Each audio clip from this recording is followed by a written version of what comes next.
أشهد أن لا إله إلا الله وحده لا شريك له وأشهد أن محمدا عبده ورسوله أما بعد فأعوذ بالله من الشيطان الرجيم بسم الله الرحمن الرحيم الحمد لله رب العالمين الرحمن الرحيم مالك يوم الدين إياك نعبد وإياك نستعين اهدنا الصراط المستقيم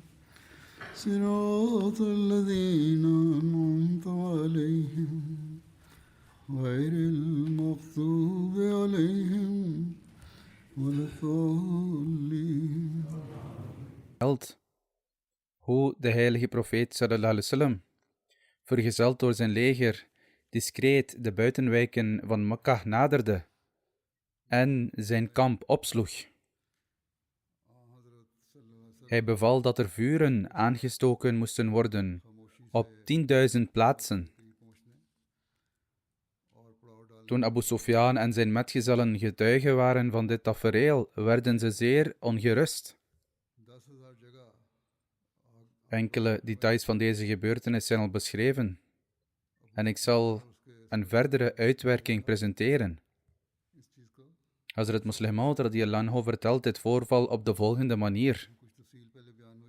Aangezien Hazrat Abbas radiyallahu anhu een oude kennis van Abu Sufyan was, spoorde hij hem aan om met hem mee te gaan en voor de heilige profeet sallallahu alaihi wasallam te verschijnen. Abu Sufyans hand nemend, zette hij hem op zijn eigen kameel en spoorde het dier vooruit, totdat ze de gezegende bijeenkomst van de heilige profeet sallallahu alaihi wasallam bereikten. Hazrat Abbas vreesde dat Hazrat Umar, die met hem op wacht was gezet, Abu Sufyan zou kunnen doden. Echter, de heilige profeet sallallahu alaihi wasallam had al een instructie gegeven aan zijn metgezellen. Als Abu Sufyan wordt aangetroffen door iemand onder jullie, mag hij niet worden gedood.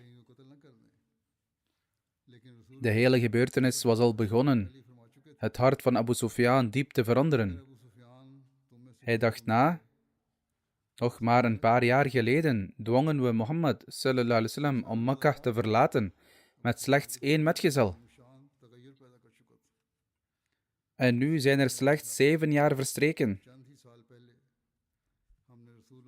En hij keert terug samen met 10.000 rechtschapen mannen om rechtmatig Mekka te veroveren, zonder enige wreedheid of onrechtvaardigheid. En de mensen van Mekka bezitten niet de kracht om hem te weerstaan. Dus, tegen de tijd dat Abu Sufyan de bijeenkomst van de heilige profeet sallallahu alaihi wasallam bereikte, was hij overweldigd, deels door de ernst van zijn gedachten en deels door angst en ontzag. Zijn toestand waarnemend wendde de heilige profeet sallallahu alaihi wasallam zich tot Hazrat Abbas en zei: neem Abu Sufyan met je mee en houd hem de hele nacht bij je. Breng hem in de ochtend naar mij. Dienovereenkomstig bracht Abu Sufyan de nacht door met Hazrat Abbas. Toen de ochtend aanbrak, brachten ze hem naar de heilige profeet sallallahu alaihi wasallam. Het was de tijd van het Fajrgebed. De mensen van Mekka wisten weinig van wat het betekende om op dat uur in gebed te staan. Abu Sufyan zag de moslims met watervaten in hun handen. Sommigen voerden een reiniging uit, de wudu uit, terwijl anderen zich in rijen opstelden om te bidden. Getuige van dit tafereel werd hij onrustig en veronderstelde dat er misschien een nieuwe straf voor hem werd voorbereid.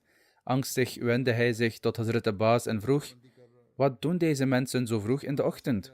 Hazrat Abbas antwoordde: er is niets om bang voor te zijn. Deze mensen bereiden zich voor op het gebed. Kort daarna nam Abu Sufyan duizenden moslims waar, die achter de heilige profeet sallallahu alaihi wasallam stonden. Toen hij zich in ruku boog, deden zij dat ook allemaal. Als hij in prostratie in sajda ging, volgden ze allemaal eenstemmig.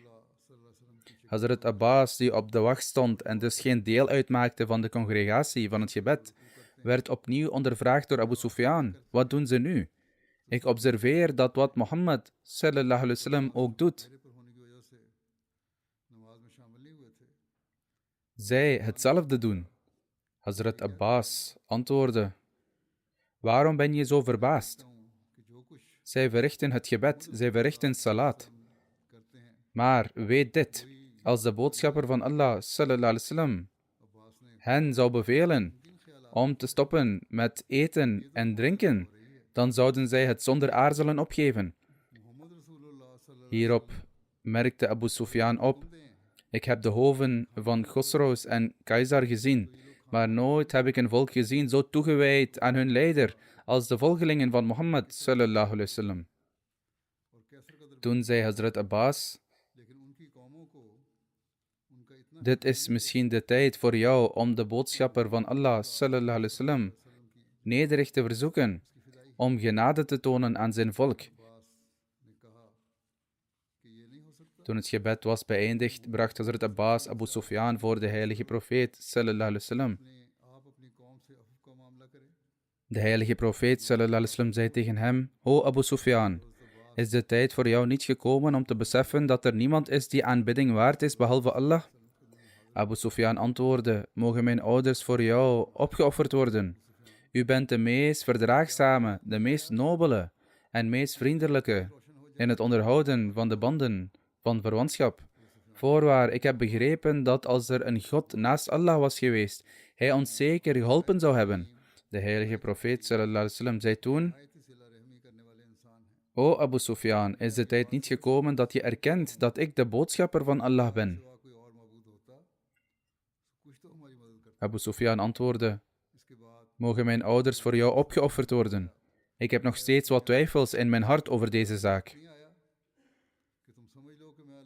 Ondanks de aarzeling van Abu Sufyan aanvaarden zijn twee metgezellen, die hem vergezeld hadden vanuit Mekka, om de sterkte van het moslimleger te beoordelen. Een van hen was Hakim bin Hizam. Zij aanvaarden de islam. Kort daarna trad ook Abu Sufyan toe tot de islam.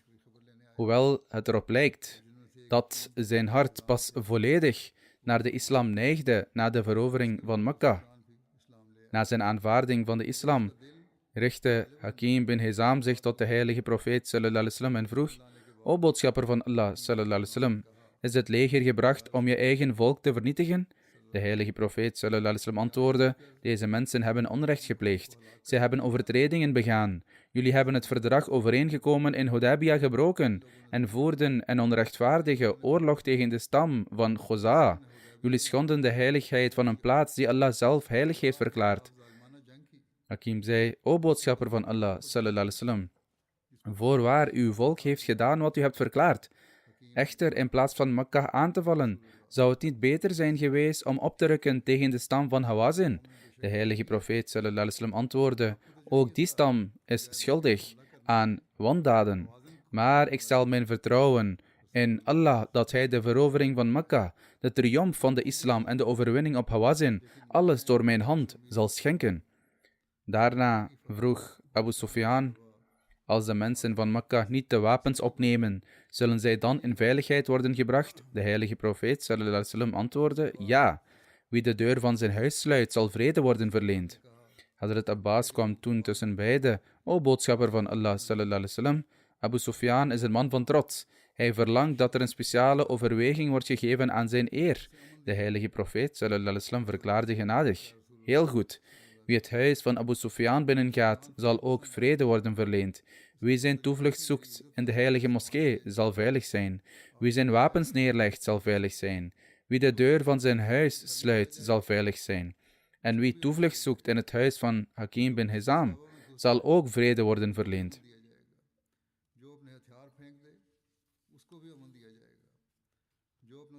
Al dit gedetailleerde verslag is vermeld in Dibaja Tafsir al-Quran. Met betrekking tot dit verklaarde de beloofde Messias salam in de tijd van de heilige profeet sallallahu alaihi wasallam: was Abu Sufyan een man van zwak hart en beperkt inzicht. Toen de heilige profeet sallallahu alaihi wasallam de overwinning op Makkah behaalde, zei hij tegen Abu Sufyan: begrijp je het nog steeds niet? Is het je nog niet duidelijk geworden dat dit niet het werk van mensenhanden is? Als antwoord zei Abu Sufyan: nu heb ik begrepen dat jouw God waarachtig is. Als er enige werkelijkheid in deze afgodsbeelden had gezeten, dan hadden ze ons in onze tijd van nood geholpen. Toen hem vervolgens gevraagd werd: geloof jij nu in mijn profeetschap? De heilige profeet sallallahu alaihi wasallam stelde hem persoonlijk de vraag. Abu Sufyan aarzelde, en terwijl hij het concept van de eenheid van God begreep, begreep hij niet het concept van profeetschap. De beloofde Messias al-Islam verklaart verder: sommige mensen zijn van die aard dat ze wijsheid ontberen. Hetzelfde bewijs dat de goddelijke eenheid bewijst ook het profeetschap. Maar Abu Sufyan bleef de twee scheiden. Hij accepteerde de eenheid van God, maar niet het profeetschap. De beloofde Messias al-Islam verklaart: alle mensen zijn niet van hetzelfde kaliber. Sommigen zijn van de hoogste rang, zoals Hazrat Abu Bakr Siddiq radiyallahu anhu. Anderen behoren tot de middelste rang, en sommigen vallen in de laagste categorie. Ibn Aqwa vertelt dat toen Abu Sufyan en Hakim bin Hizam terugkeerden, Hazrat Abbas tegen de heilige profeet sallallahu alaihi wasallam zei: o boodschapper van Allah sallallahu alaihi wasallam, ik maak me zorgen over de oprechtheid van Abu Sufyans aanvaarding van de islam. Hazrat Abbas stelde voor dat hij teruggeroepen zou worden, zodat hij een dieper begrip van de islam zou kunnen krijgen en getuige kon zijn van de legers van Allah, die zich onder het gezag van de heilige profeet sallallahu alaihi wasallam hebben verzameld. Volgens Ibn Abi Shayba, toen Hazrat Abu Sufyan op het punt stond te vertrekken, zei Hazrat Abu Bakr tegen de heilige profeet sallallahu alaihi wasallam: o boodschapper van Allah sallallahu alaihi wasallam, als u het toestaat, moeten we Abu Sufyan onderweg onderscheppen. Ibn Ishaq schrijft dat toen Abu Sufyan aan zijn terugreis begon, de heilige profeet sallallahu alaihi wasallam tegen Hazrat Abbas zei: stop Abu Sufyan bij de smalle pas van de vallei.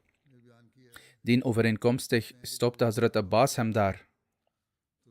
Hierop riep Abu Sufyan uit: o Banu Hashim, probeer je mij te misleiden? Hazrat Abbas antwoordde: profeten houden zich niet bezig met misleiding. Volgens een andere overlevering zei hij: wij zijn zeker geen bedriegers. Blijf hier tot de ochtend, zodat jullie het leger van Allah kunnen aanschouwen en getuigen zijn van wat voorbereid is voor de afgodendienaren. Dus Hazrat Abbas hield Abu Sufyan in die smalle vallei tot de dageraad. Toen de ochtend aanbrak, begonnen verschillende tribale contingenten langs Abu Sufyan te trekken, de een na de ander. Bij het zien van de eerste groep vroeg Abu Sufyan: o Abbas, wie zijn deze mensen? Hazrat Abbas antwoordde: deze zijn van de stam van Ghifar. Abu Sufyan merkte op: wat heb ik te maken met Ghifar? Toen kwam ook het volk van Johanna en zijn antwoord was hetzelfde. Toen kwam de stam van Saad bin Huzaim, waarop hij weer zei: wat heb ik met hen te maken? Daarna kwam het volk van Sulaim en opnieuw herhaalde hij zijn onverschilligheid. Echter, een groep naderde toen, zoals Abu Sufyan nog nooit had gezien. Geschrokken vroeg hij: wie zijn deze mensen? Hazrat Abbas antwoordde: dit zijn de Ansar. Hun leider is Hazrat Saad bin Ubadah en hij houdt de Badir vast. Met grote vurigheid riep Hazrat Saad bin Ubadah uit: o Abu Sufyan, vandaag is de dag van de strijd. Vandaag zal de heiligheid van de Kaaba niet meer zijn. Toen hij dit hoorde, wendde Abu Sufyan zich tot Hazrat Abbas en zei: wat een vernietigende dag zal dit zijn. Hadden we maar een kans om terug te vechten. Met andere woorden, we zijn nu niet eens in een positie om weerstand te bieden. Toen kwam er een kleiner contingent dan de rest. Daarin zat de heilige profeet sallallahu alaihi wasallam omringd door zijn edele metgezellen. De vlag van de heilige profeet sallallahu alaihi wasallam was in de handen van Hazrat Zubair bin al-Awam. Een andere overlevering vertelt dat toen de heilige profeet sallallahu alaihi wasallam Abu Sufyan passeerde, hij uitriep: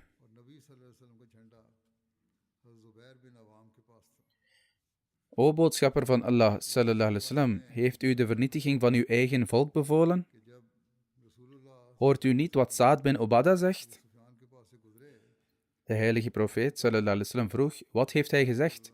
Abu Sufyan antwoordde: hij verkondigt zulke en zulke dingen. Ik smeek u in de naam van Allah betreffende uw volk. U bent boven alle anderen de zuiverste in rechtschapenheid, de meest barmhartige en de beste in het onderhouden van verwantschapsbanden. De heilige profeet sallallahu alaihi wasallam antwoordde: Saad was niet juist in wat hij zei. Vandaag is in feite een dag van barmhartigheid. Vandaag zal Allah eer verlenen aan de Kaaba en hij zal de Quraysh waardigheid schenken. Ibn Ishaq heeft opgetekend dat een van de Muhajirin hoorde wat Saad had gezegd. Volgens Ibn Hisham was het Hazrat Umar die het hoorde. Hij zei tegen de heilige profeet sallallahu alaihi wasallam: O boodschapper van Allah sallallahu alaihi wasallam, we zijn nog niet veilig. Misschien kan Saad de Quraysh aanvallen. In een andere overlevering werd deze zorg geuit door Hazrat Abdurrahman bin Auf en Hazrat Uthman. De heilige profeet sallallahu alaihi wasallam stuurde toen een boodschap naar Hazrat Saad en droeg hem op zijn vlag te overhandigen en gaf het vervolgens aan zijn zoon Hazrat Qais. Hazrat Musleh Maud radiyallahu anhu wijdt ook uit over dit incident waarbij hij gebruik maakt van verschillende historische bronnen. Hij schrijft: toen het leger Abu Sufyan passeerde, de commandant van de Ansar, Hazrat Saad bin Ubadah, verklaarde bij het zien van hem: vandaag heeft Allah het ons geoorloofd gemaakt om Mekka binnen te gaan door het zwaard. Vandaag zal de stam van de Quraysh volkomen vernederd worden. Toen de heilige profeet sallallahu alaihi wasallam Abu Sufyan passeerde, riep hij uit in protest: O boodschapper van Allah sallallahu alaihi wasallam, heeft u toestemming gegeven voor het afslachten van uw eigen volk? Zojuist verkondigden de leider van de Ansar, Saad, en zijn metgezellen luidkeels dat vandaag een dag van strijd is, dat de heiligheid van de Kaaba hen niet zal tegenhouden en dat de Quraysh te schande gemaakt zullen worden. O boodschapper van Allah, sallallahu alaihi wasallam, smeekte hij, u bent de meest vrome, de meest barmhartige en de meest toegewijde aan verwantschap van alle mensen. Zult u het onrecht van uw volk vandaag niet vergeven? Bij het horen van deze oprechte smeek werden zelfs de Muhajirin, die ooit genadeloos geslagen werden in de straten van Mekka, die uit hun huizen waren verdreven en beroofd werden van hun bezittingen. Ze werden getroffen door medelijden voor de mensen van Mekka. En ook zij spraken hun bezorgdheid uit. O boodschapper van Allah, sallallahu alaihi wasallam, de Ansar hebben gehoord van de gruweldaden in het verleden, gepleegd door de mensen van Mekka, en we weten niet wat zij hen vandaag kunnen aandoen. De heilige profeet sallallahu alaihi wasallam verkondigde toen: Abu Sufyan, Saad heeft zich vergist. Vandaag is een dag van genade.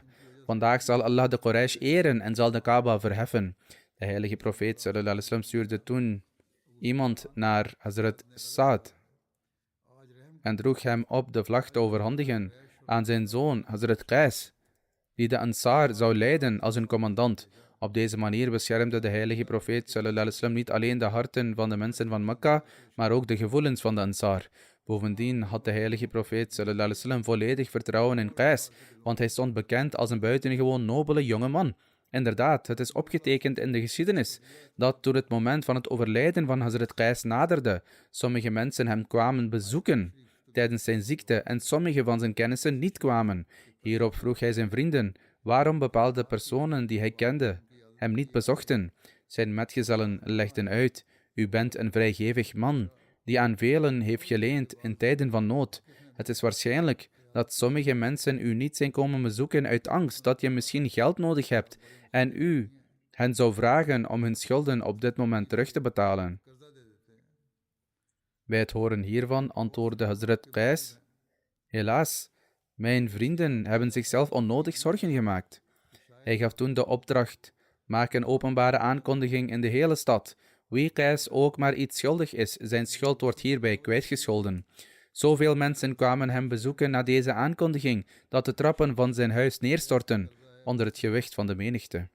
Ibn Abi Shayba vertelt dat Hazrat Abbas zei: O boodschapper van Allah, sallallahu alaihi wasallam, als u toestaat, zou ik graag naar de mensen van Mekka gaan en hen uitnodigen tot de islam, en dat u hen veiligheid schenkt. De heilige profeet sallallahu alaihi wasallam verleende hem toestemming. Zo besteeg Hazrat Abbas de witte muilezel van de heilige profeet sallallahu alaihi wasallam, bekend als Shaba, en ging op weg naar Mekka. Toen hij de stad binnenkwam, riep hij hardop uit: O mensen van Mekka, aanvaard de islam, en jullie zullen verlossing ontvangen. Een machtig leger is voor jullie deur aangekomen, en jullie hebben geen macht om het te weerstaan. Hazrat Muslim Maud radiyallahu anhu verklaart verder: toen het moslimleger voorbij was getrokken, wendde Hazrat Abbas zich tot Abu Sufyan, die had staan kijken naar het leger dat voor hem voorbij trok, en zei: haast je nu snel naar Mekka. Informeer de mensen dat Mohammed, de boodschapper van Allah, sallallahu alaihi wasallam, is aangekomen en dat hij veiligheid heeft verleend aan zijn mensen en dergelijke voorwaarden. Abu Sufyan, innerlijk tevreden dat hij een weg naar verlossing had gevonden voor de mensen van Mekka, reed vooruit. Echter, toen hij de stad bereikte, werd hij opgewacht door zijn vrouw Hind, de dochter van Utba. Vanaf het begin van de islam behoorde Hind tot degenen die haat en vijandschap tegen de moslims aanwakkerden. Hoewel ze een ongelovige was, was ze in werkelijkheid een vrouw met een moedig karakter. Toen ze haar man zag terugkeren, snelde ze naar voren, greep zijn baard en begon tegen de mensen van Mekka te schreeuwen: kom tevoorschijn en dood deze dwaze oude man, in plaats van jullie aan te sporen om te vechten en te sterven voor de eer van jullie leven en jullie stad. Komt hij veiligheid van jullie vijand verkondigen.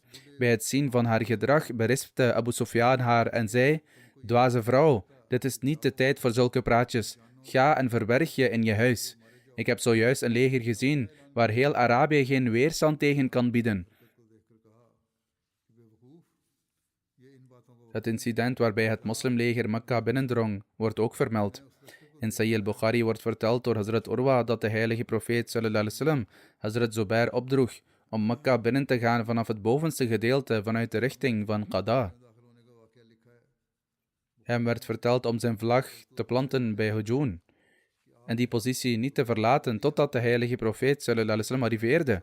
Hujun is een berg in de richting van Wadi Muhassab, gelegen op ongeveer 1,5 mijl van de Kaaba. Hazrat Khalid bin Walid werd aangesteld over de rechterflank van het leger en zijn divisie omvatte de stammen van Aslam, Sulaim, Ghifar, Muzena en Juhana. De heilige profeet sallallahu alaihi wasallam droeg hem op Mekka binnen te gaan vanaf de lagere kant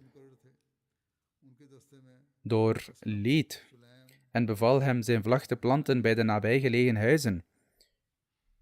De heilige profeet sallallahu alaihi wasallam benoemde Hazrat Abu Ubaidah bin Jarrah als de commandant van de infanterie-eenheid. De heilige profeet sallallahu alaihi wasallam had zijn commandanten strikt opgedragen om niet te vechten en alleen de strijd aan te gaan als iemand het gevecht tegen hen begon. Ibn Ishaq heeft vastgelegd dat Safwan, Ikrima en Suhail de mensen opriepen om tegen de heilige profeet sallallahu alaihi wasallam te vechten.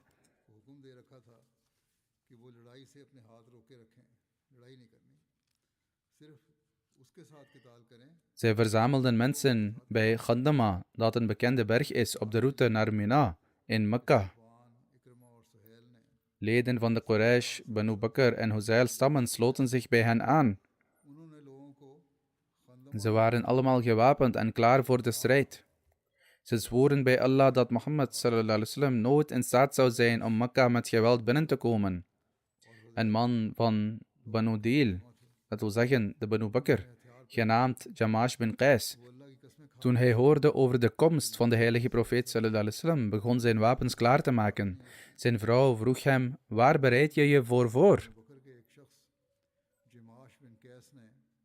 Hij antwoordde: voor Mohammed sallallahu alaihi wasallam en zijn metgezellen. De vrouw zei: bij God, vandaag kan niets op tegen Mohammed sallallahu alaihi wasallam en zijn metgezellen. Ze was een wijze vrouw. Jamash bin Qais zei arrogant en spottend: ik hoop dat ik een van hen in dienst aan jou kan voorstellen. Wat betekent dat hij een moslim gevangen zou nemen en hem terug zou brengen als slaaf. Je hebt iemand nodig om je te dienen, dus zal ik een slaaf voor je meebrengen. De vrouw zei: wee jou, doe dit niet. Vecht niet tegen Mohammed sallallahu alaihi wasallam. Bij God, jouw oordeel is niet juist. Had je Mohammed sallallahu alaihi wasallam en zijn metgezellen maar zelf gezien? Jamash zei: binnenkort zul je het zien. Toen ging hij naar Khandama met Safwan, Ikrima en Suhail. Toen Hazrat Khalid bin Walid vanuit die richting binnenging, zoals geïnstrueerd door de heilige profeet sallallahu alaihi wasallam, kwam hij een groep tegen die zijn pad blokkeerde en hun wapens tegen hem ophief, hem overladend met pijlen, zeggende: je kunt hier niet met geweld binnenkomen. Hazrat Khalid riep naar zijn metgezellen en er ontstond een gevecht tussen hen en de afgodendienaren. 20 leden van Banu Bakr en 3 of 4 leden van Huzail werden gedood. Volgens Ibn Ishaq werden 12 of 13 afgodendienaren gedood. Ze waren zwaar verslagen en verspreidden zich in alle richtingen. Eén groep klom de bergen in. Jamash bin Qais, die eerder arrogant op zijn vrouw had gereageerd, vluchtte weg en keerde terug naar huis en zei tegen zijn vrouw: "Doe de deur dicht." Zijn vrouw vroeg: "Waar zijn je stoutmoedige beweringen nu? Kort geleden nog zei je dat je een slaaf mee terug zou nemen." Hij antwoordde op een verontschuldigende toon en droeg enkele dichtregels voor, waarvan de betekenis was: "Had je de slag bij Ghandama maar zelf gezien? Toen zelfs Safwan vluchtte en Ikrima ook. Allen werden door zwaarden getroffen. De zwaarden sloegen elke pols en elke schedel, en niets kon worden gehoord behalve het kletterende geluid van de strijd. Achter ons was het gebrul van de vijand en de woede die uit hun borstkas barstte te horen. Dus spreek alsjeblieft geen klein woord van verwijt met je tong." In Bukhari staat dat 2 ruiters van de cavalerie van Hazrat Khalid werden gemarteld. Hazrat Jubaish bin Ashar en Hazrat Kurz bin Jabir Fihri.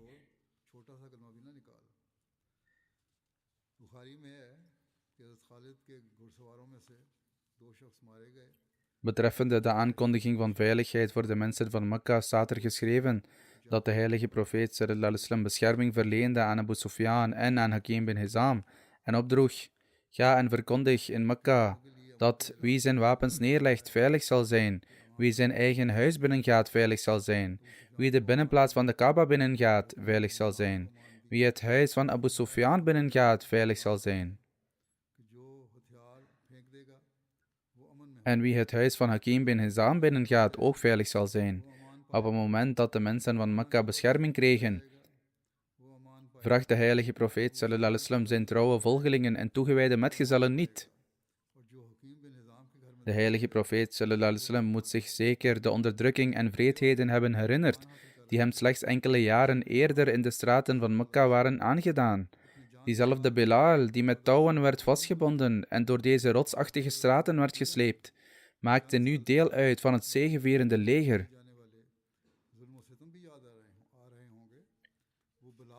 In zijn hart en geest moeten de scènes van al die vervolging vers ontwaakt zijn.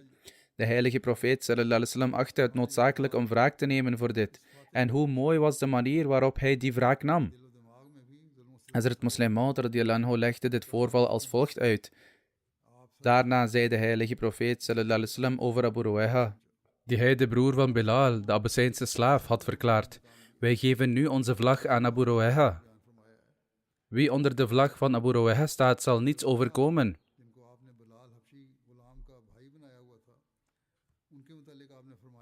En de heilige profeet sallallahu alaihi wasallam droeg Bilal op om naast hem te lopen en te verkondigen: "Wie onder de vlag van Abu Ruwayha komt, zal bescherming worden verleend." Wat een subtiele en prachtige wijsheid lag in dit bevel. De mensen van Mekka bonden touwen aan Bilals voeten en sleepten hem door de straten. De straten en vlakten van Mekka waren geen veilige plaatsen voor Bilal. Het waren eerder plaatsen van kwelling, vernedering en spot. De heilige profeet sallallahu alaihi wasallam moet hebben overwogen dat Bilals hart keer op keer zou neigen naar het idee van wraak op die dag. Het nemen van vergelding voor deze trouwe metgezel was ook belangrijk, maar het moest een vorm van vergelding zijn die past bij de waardigheid van de islam. Dus de heilige profeet sallallahu alaihi wasallam heeft Bilal geen wraak gegund door zijn vijanden met een zwaard te onthoofden. In plaats daarvan gaf hij Bilals broer een grote vlag om vast te houden en droeg Bilal op om te gaan en een publieke aankondiging te doen. Wie komt en staat onder de vlag van mijn broer, zal vrede worden verleend. Wat een glorieuze vorm van vergelding was dit. Wat een nobele en mooie vorm van rechtvaardigheid was dit. Wanneer Bilal luidkeels uitriep: "O mensen van Mekka, kom en sta onder de vlag van mijn broeder. Jullie zullen bescherming krijgen." Toen moet zijn eigen hart gestaag leeggemaakt zijn van enig gevoel van wraak. En hij moet diep hebben gevoeld dat geen vergelding prachtiger of mooier kon zijn dan die de heilige profeet sallallahu alaihi wasallam voor hem had bedacht. Op een ander moment vermeldt Hazrat Muslim Maud radiyallahu anhu dit als volgt. Het grootste deel over dit incident is Bilals vlag. De heilige profeet sallallahu alaihi wasallam maakte een vlag voor Bilal en zei: Wie onder Bilal's vlag staat, dit verwijst naar de vlag van zijn broer, dan zal hem bescherming worden verleend. Hoewel de heilige profeet sallallahu alaihi wasallam de leider was, werd er geen vlag voor hem gehezen. Na hem werden offers gebracht door Abu Bakr radiyallahu ta'ala anhu, maar ook voor hem werd geen vlag gehezen. De moslimleider na hem was Hazrat Umar radiyallahu anhu, toch werd er geen vlag gehezen voor Hazrat Umar. Befaamd na hem was Uthman radiyallahu anhu, die ook de schoonzoon van de heilige profeet sallallahu alaihi wasallam was. Toch werd er geen vlag gehezen voor Uthman radiyallahu ta'ala anhu. Na hem was Ali radiyallahu anhu, die tot de broeders van de heilige profeet sallallahu alaihi wasallam behoorde en zijn schoonzoon was. Toch werd er geen vlag gehezen voor Ali. Dan was er Abdurrahman bin Auf, over wie de heilige profeet sallallahu alaihi wasallam zei dat zolang hij in leven bleef, er geen oneenigheid zou zijn in de moslimnatie. Toch werd er geen vlag gehezen voor Abdurrahman. Dan was er Abbas, die de oom van de heilige profeet sallallahu alaihi wasallam was. Er waren tijden dat hij zich brutaal gedroeg, maar de heilige profeet sallallahu alaihi wasallam zou niet boos worden. Toch maakte de heilige profeet sallallahu alaihi wasallam geen vlag voor hem. Daarnaast waren alle leiders en vooraanstaande mensen ook aanwezig. Khalid bin Walid, die de zoon van een stamhoofd was en zelf een zeer gerenommeerde persoonlijkheid was ook aanwezig. Amr bin al-As was ook de zoon van een stamhoofd. En er waren andere zonen van grote leiders. Toch werd er voor geen van hen een vlag gemaakt. De vlag die gemaakt werd, was voor Bilal. Waarom? Waarom werd er een vlag voor hem gemaakt? De reden was dat toen de heilige Kaaba op het punt stond aangevallen te worden, Abu Bakr zag dat degenen die op het punt stonden aangevallen te worden zijn verwanten waren. En hij zelf zei, O boodschapper van Allah, sallallahu alaihi wasallam, gaat u uw broeders doden? Hij was de onderdrukking vergeten en herkende hen als zijn broeders. Omer placht ook te zeggen, O boodschapper van Allah, sallallahu alaihi wasallam, dood deze ongelovigen. Maar toen de heilige profeet, sallallahu alaihi wasallam, hen vergaf, moet hij bij zichzelf gedacht hebben. Het is goed dat onze broeders vergeven zijn. Uthman radiyallahu ta'ala anhu en Ali radiyallahu anhu moeten ook gedacht hebben. Onze broeders zijn vergeven. Dus wat maakt het uit als ze ons ontberingen hebben aangedaan? Zelfs toen de heilige profeet sallallahu alaihi wasallam zelf de ongelovigen vergaf, moet hij gedacht hebben. Deze mensen omvatten mijn ooms, mijn broers, mijn schoonzonen, mijn familieleden en naasten. Het is goed dat ik hen vergeven heb, want mijn eigen familiebanden zijn gespaard gebleven. Er was maar één persoon die geen familie in Mekka had, die geen macht had in Mekka, die geen vriend had in Mekka. Toen hij hulpeloos was, werd hij getroffen door wreedheden, die zelfs Abu Bakr, Ali, Uthman, Umar, zelfs de heilige profeet sallallahu alaihi wasallam niet waren aangedaan. Bilal werd gedwongen om naakt op het brandende, verzengende zand te gaan liggen. Let op, je kunt niet eens blootvoets lopen in mei of juni. Hier is het niet zo heet in mei en juni, maar in hetere landen kun je niet eens blootsvoets lopen in de maanden mei en juni. Men kan daar niet blootsvoets lopen, zelfs niet in de zomermaanden. Hij zou bloot op het brandende zand moeten liggen. Dan zouden jongeren spijkerschoenen gegeven worden om te dragen, en ze zouden op zijn borst dansen terwijl ze zeiden, zeg dat er naast God nog andere goden zijn. Zeg, Mohammed sallallahu alaihi wasallam, de boodschapper van Allah, is vals.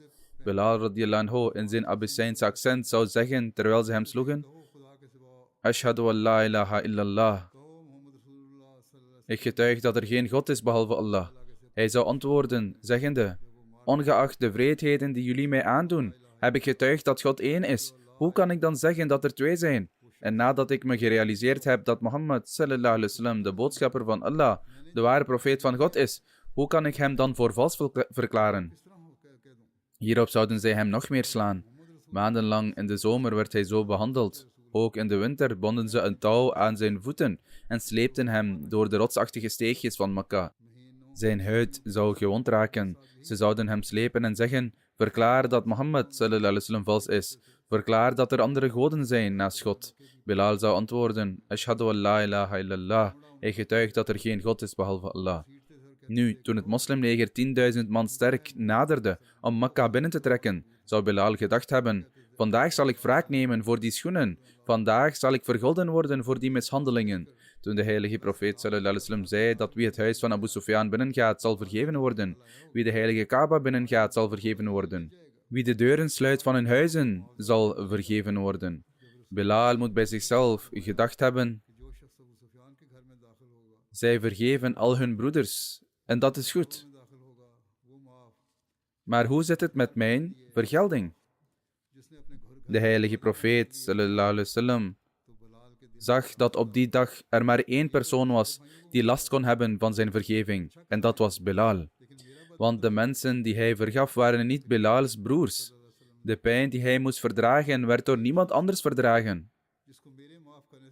De heilige profeet sallallahu alaihi wasallam zei, ik zal wraak voor hem zoeken. En het zal gebeuren op een manier die de eer van mijn profeetschap in stand houdt, terwijl het ook geluk brengt aan Bilal. De heilige profeet sallallahu alaihi wasallam zei, hij is Bilals vlag en zegt tegen de stamhoofden die met hun schoenen op Bilals borst dansten, die een touw aan zijn voeten bonden en hem sleepten, die hem op verschroeiend zand lieten liggen, dat als zij hun leven willen redden en het leven van hun vrouwen en kinderen, sta dan onder de vlag van Bilal.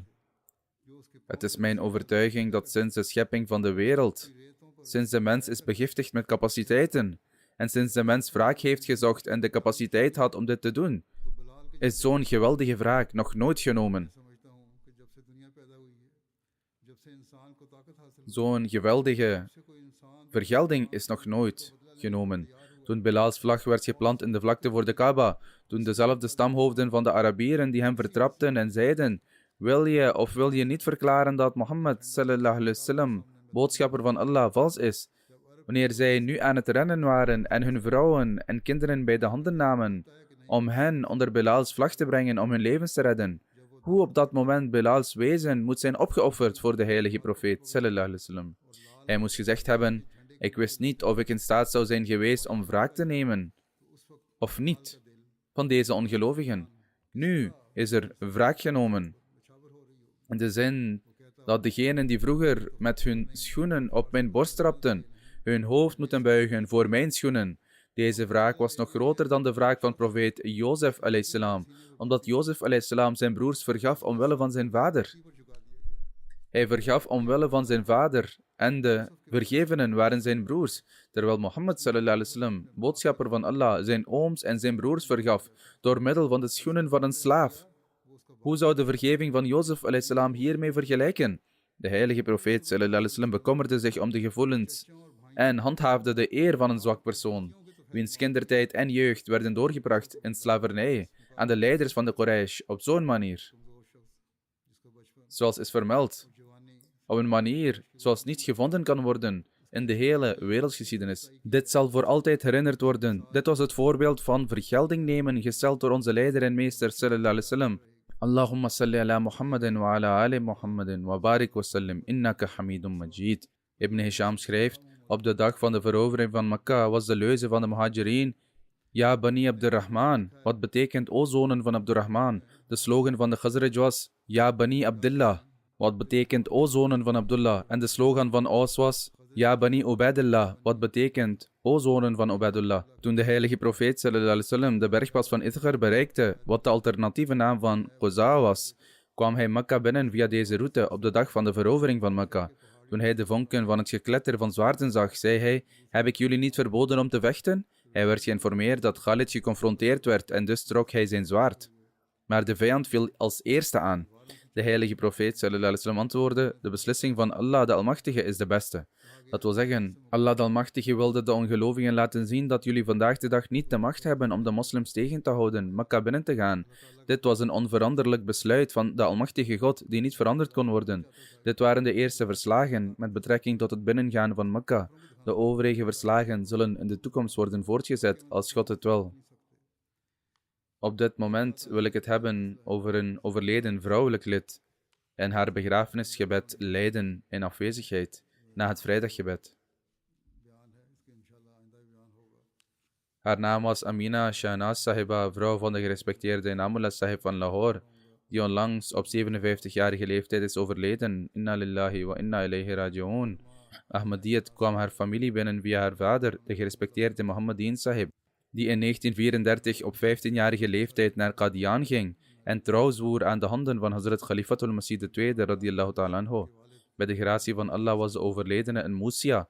Naast haar echtgenoot wordt ze overleefd door een zoon en 4 dochters. Haar zoon, de gerespecteerde Wajiullah Sahib, is een missionaris die momenteel in Senegal dient. Vanwege zijn taken en dienst was hij niet in staat om de begrafenis van zijn moeder bij te wonen.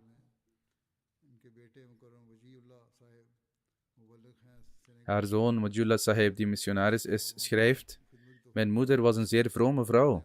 Ze was regelmatig in haar gebeden en vasten en het reciteren van de heilige Koran. Ze zorgde altijd voor de juiste zorg voor kinderen. Ze had veel liefde voor Khilafat Ahmadiyya. Of het nu een gelegenheid van geluk of verdriet was, ze zou me adviseren om naar de Khalifa, de kalif, te schrijven. Ze zorgde altijd voor de gasten en bediende hen boven haar vermogen. Ze had een liefdevolle relatie met zelfs haar niet-Ahmadi-buren, ondanks het feit dat sommige buren vijandig waren in hun verzet.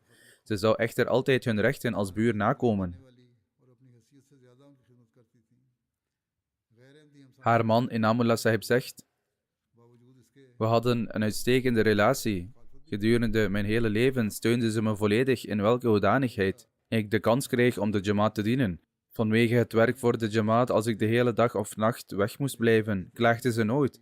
Ze was zeer gastvrij. Ongeveer een maand voor haar overlijden kookte ze eten voor ongeveer 22 gasten van de Jamaat. Ze was altijd bereid om hulp te bieden aan de armen. Ze bood ook aalmoezen aan van haar overleden familieleden.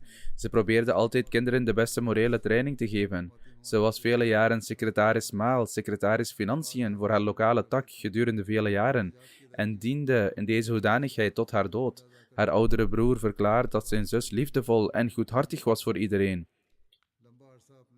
Sinds haar kindertijd was ze regelmatig in het verrichten van de 5 dagelijkse gebeden, toegewijd aan tahajjud, en bezat een vurige liefde voor Khilafat. Ze reciteerde regelmatig de heilige Koran. De kinderen van de familie en andere kinderen die bij haar thuis kwamen, werden ook door haar aangemoedigd om te bidden en de Koran te reciteren. Ze onderhield goede relaties met mensen buiten de Jamaat. Een niet-Ahmadi-buurman zei: Ik had een band met haar van 20 jaar en ze behandelde me als een zus. Met mijn kinderen gedroeg ze zich als een moeder. Mijn kinderen noemden haar zelfs Ammiji, namelijk moeder. Ze gaf me altijd het beste advies in alle zaken. Er zijn inderdaad nobele mensen, zelfs buiten de Jamaat, die niet alleen relaties onderhouden, maar ze ook waarderen. Sadr Lajna van Rachinatown zegt: Met haar overlijden heeft onze majlis een zeer oprecht en toegewijd lid van de Jamaat verloren. Bijna 20 jaar lang was ze secretaris van Maal, secretaris van Financiën, en vervulde deze taak met grote oprechtheid. Ze zou actief deelnemen aan initiatieven van de Jamaat. Ongeacht haar omstandigheden stuurde ze nooit iemand weg met lege handen. En dit is genoemd door verschillende meisjes en ook haar dochters. Ze zou elke donderdag vrijwillig vasten. Wanneer er een programma werd georganiseerd bij haar thuis, was ze graag gastvrouw en bood haar gastvrijheid aan. Mogen Allah de Almachtige zijn vergiffenis en genade schenken. Haar zoon, die zoals vermeld missionaris is en vanwege zijn verantwoordelijkheden in dienst niet in staat was om de begrafenis bij te wonen, mogen Allah de Almachtige hem geduld en standvastigheid schenken en al haar kinderen de ontvangers van haar gebeden maken.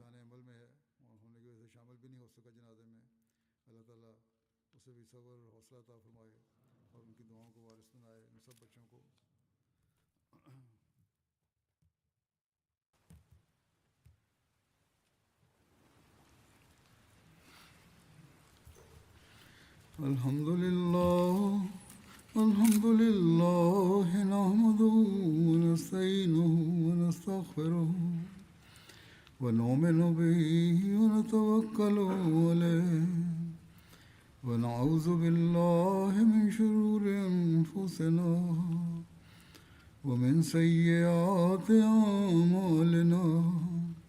Man yahdihillahu fala mudilla lahu ومن يضلله فلا هادي له ونشهد أن لا إله إلا الله ونشهد أن محمدا عبده ورسوله عباد الله رحمكم الله إن الله يأمر بالعدل والإحسان وإيتاء ذي القربى وينهى عن الفحشاء والمنكر والبغي يعظكم لعلكم تذكرون اذكروا الله يذكركم وادعوه يستجب لكم ولذكر الله أكبر